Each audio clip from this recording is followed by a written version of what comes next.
episode 3. Welcome, everybody, to RE-KAVA-RY. RE-KAVA-RY. With Quinn and Jess. Jess and Quinn. With Yeah. Jess. Yeah. And Daisy. Yeah. She's had a long day, though. She's, Yeah? I think so. A lot of waiting for Jess. Yeah. Yesterday, today. I'm a busy woman. I'm busy. All right, we're on the letter C. So, C. Episode C. So, what is C standing for today? I would say cravings. Okay. But also I want to say some commitment, okay? Because I swear to you, if you commit to something, especially if it's legal, if you are fucking committed to something in a document, you can't just be like, la la land, not fucking do it. Okay? Yeah. Because guess what happens? Then you get curb stomped. Okay? Another C. Yeah, curb stomped. Okay? If you don't say committed, you get Curb stomped. Okay. You get cremated. Don't fucking do that. Because guess what? It makes people curious. You know what I'm talking about. Anyway, cravings. Obviously, I've had some cravings today. Yes, talk about it. Let's talk about it. What's one of them? Yeah. Oh, here's our co-star. Come here. Oh. Be part of the show. I'm just Davey's coming by and scooch in here. Yeah, I had some big old fat cravings today. Yes. That's for sure. I wasn't having, like, problems with, like, one use or drug. I was just like, I just want to feel numb. Or, like, calm the fuck down because, man, I was really just about to go back to, like, punching walls and shit. Yeah, so something really fired you up. Yeah, I was just a lot. I saw my dad today, and then my fucking... It's been a little fucking pinheaded fuck.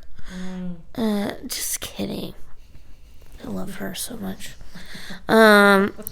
Yeah, I had cravings, and then I said, no, don't drink. But then I was like, I really want to. But guess what? I didn't. Yes. I didn't. C for commitment. Commitment. Wow, when you say that a couple times, it's kind of a weird word. Commitment. Oh, that's so weird. So you had a craving today and you stayed committed to sobriety.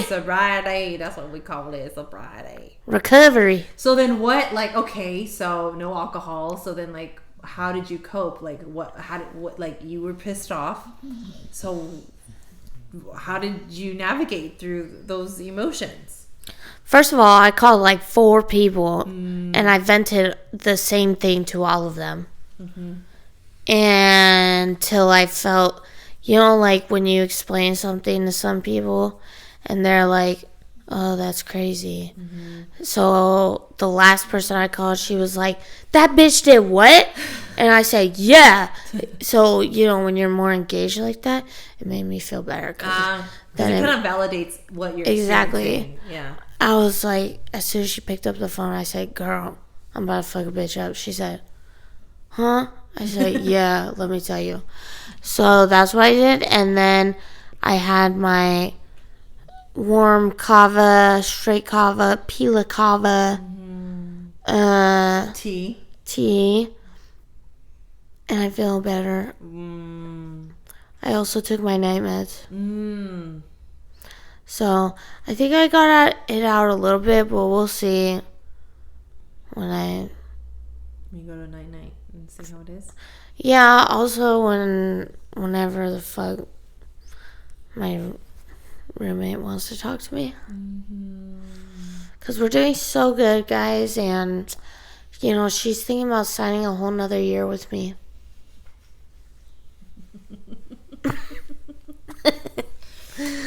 So in a calmer state, what did you see yourself being able to kind of, I guess, like was there any processing, or are you just like, you know what, I can, because you know when you're more calm, you get to think a little bit more differently versus, you know, so I definitely think after the kava, like obviously when you first take it, you're like, oh, okay, I'm still stressed out, but it kicked in real quick, let me tell you. I don't know if it's because my nerves were so high, but I'm chilling. And you don't feel as bothered.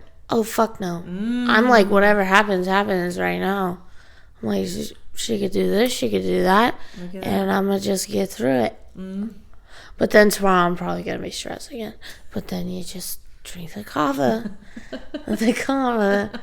You just keep it going. Yeah. Gotcha. Yeah. Yeah. Any other, you shared with me something else where you said no. Oh, yeah, what was another time where maybe the cravings weren't there, but then you said no? You visited someone that was under the influence. Yes. I did. And they offered me, they didn't offer, you know, obviously not like my DOC, but they offered me wine. And I was like, no. I got kava waiting at home. That's where you just remind yourself, you're just like, just wait till you get home. Just wait till you get home. Wow. Yeah, I've heard you say that like a few times now. It's like, just get home when you have like a moment like that. It's like a reward. There's a reward waiting for you at home. Yeah, kava. Wow. It's become such a big part of your life. Yeah, what the heck, people? Nobody's used my code yet, I don't think. What the heck? It's okay. We could talk about ways to support you in that. Yeah. Yeah.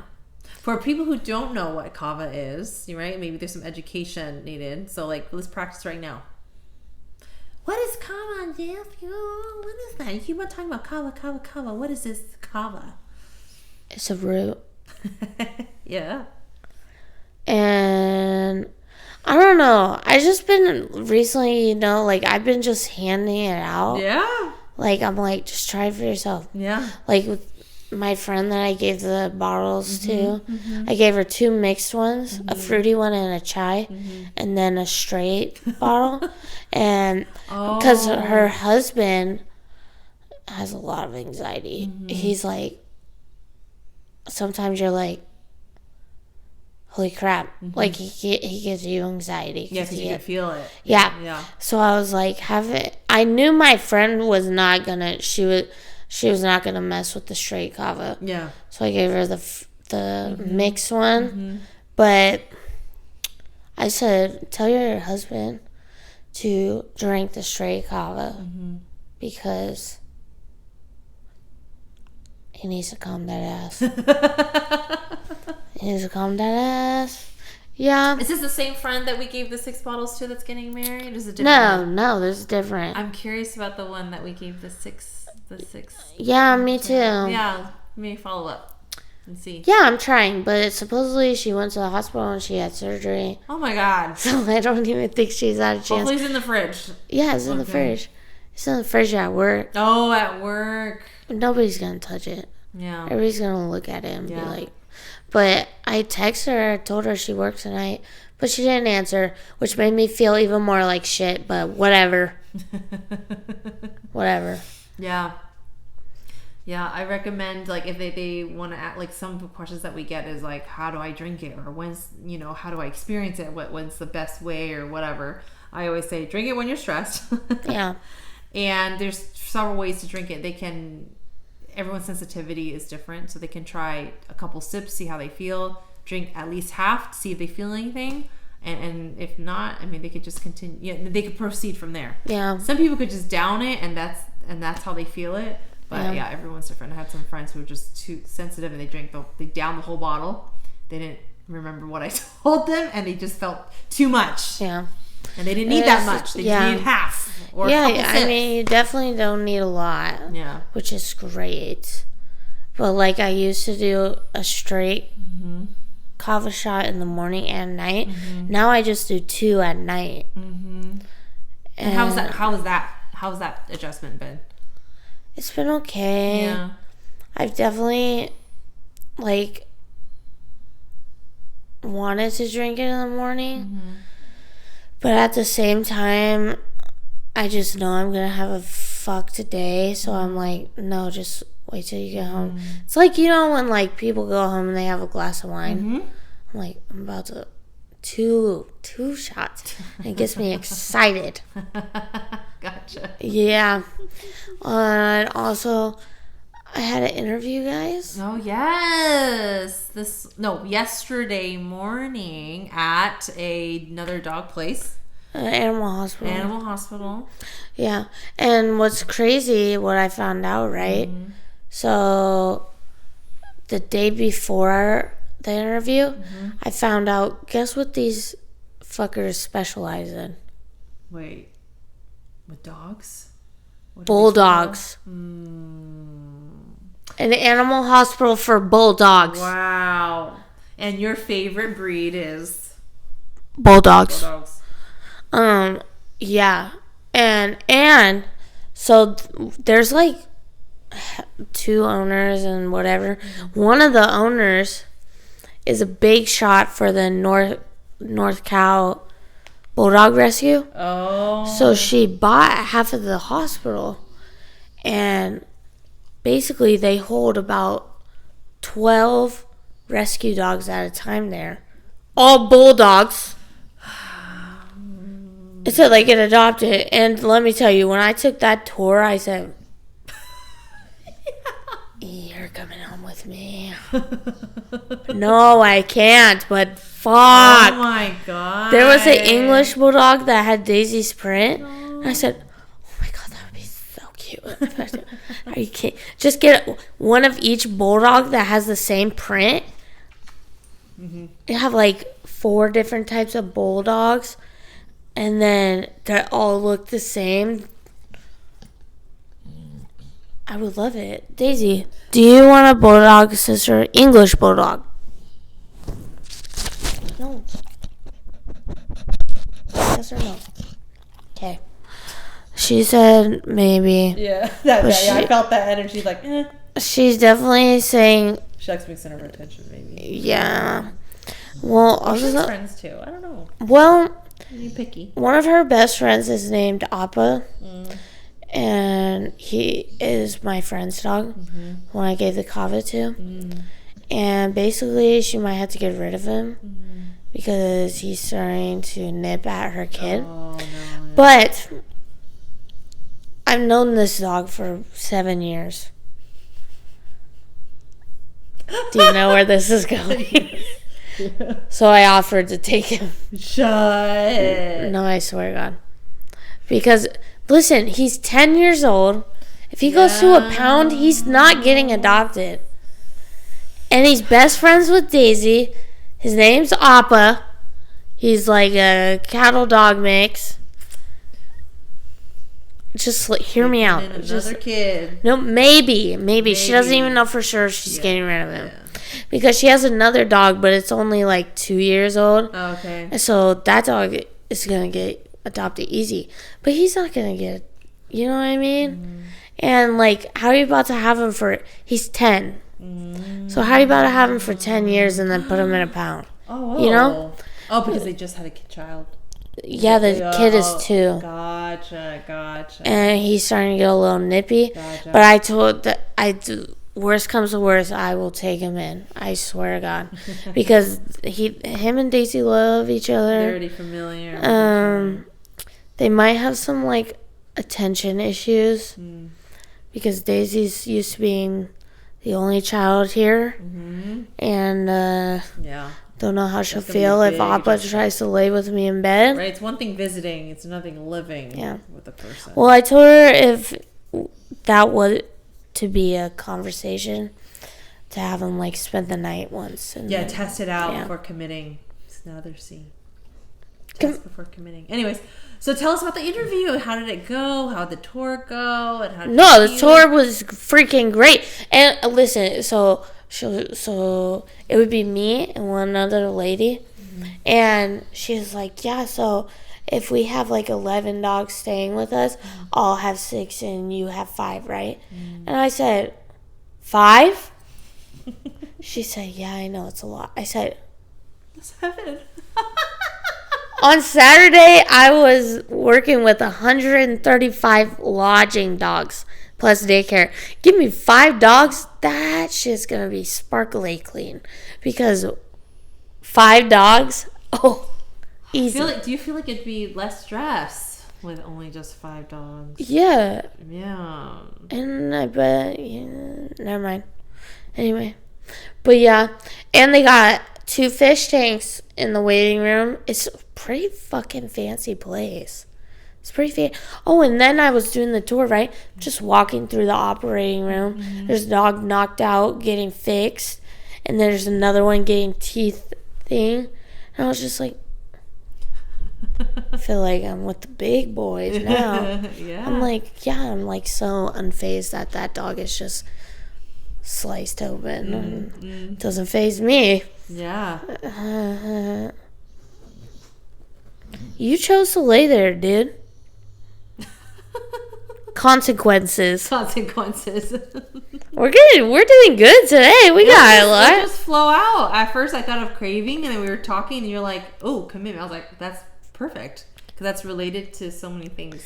Consequences. You get consequences for your actions. Yeah, absolutely. There's a consequence to everything. Yeah. There's a consequence to not committing, and then there's a. And then you get concerned. And then you cry. Cats. Also, I want to talk about cats too. Okay. C for cat. No, just because cat people are fucking crazy. Here we go. In all respect. Here we go. In all respect, okay? I get it. It's your child. Dog versus cat. No, it's not even that. But, damn. Like, wow. Like, you guys really be ready to just fight someone over your damn cat. Oh. And it just, I think it's mind-blowing to me when they're, like, so crazy about their cat, because cats are independent. Like, I just can't understand. You know what I mean? Like, Daisy's so dependent on me, so of course I'm gonna be obsessed with her. But the cat's like so independent, don't even care half the time. And then like, I can't tell you the number of cat people that have came into my work, dropping off their cat, and they're watching me through the window, and then they'll go, do do do do do. No, not like that. Down. She doesn't like that. Down. No, put her in the pillowcase. She likes the pillowcase. I'm like, right. And then I've had a couple cat people come in. One lady, head to toe, cat. Like fucking Carol Baskin. No, she had a bedazzled picture of her cat on her jacket. Really? Hella big on the back. And then cat print things. And I was like... Also, please don't bring cat toys to dog resorts. Please don't. They're so tiny. We're going to lose it. Okay? That's all I got to say about cats. Cat people are crazy, but you got to love them. Yeah. It's all animal people, and it's under the category of animal lovers, you know? Oh, yeah. And I'm sure there's different levels of how people show that they love their animals so much. Yeah. Yeah? About to get Daisy tatted on my forehead. Okay. Any other commitment or craving stories you'd like to share of how you've been committed to a certain thing, or moments where you had cravings and how you navigated through that? Not this week. This week's just been hella frustrating. So I think we'll end it off with that. Okay. And we'll see you guys next Tuesday. Yeah, which will be D. We're on D next week. I mean, I think of several D's already. D for dump his ass. D for Daisy. D for dogs. D for drugs. There we go. We already have some ideas. All right. See you later, guys. Play on. XOXO Gossip Girl.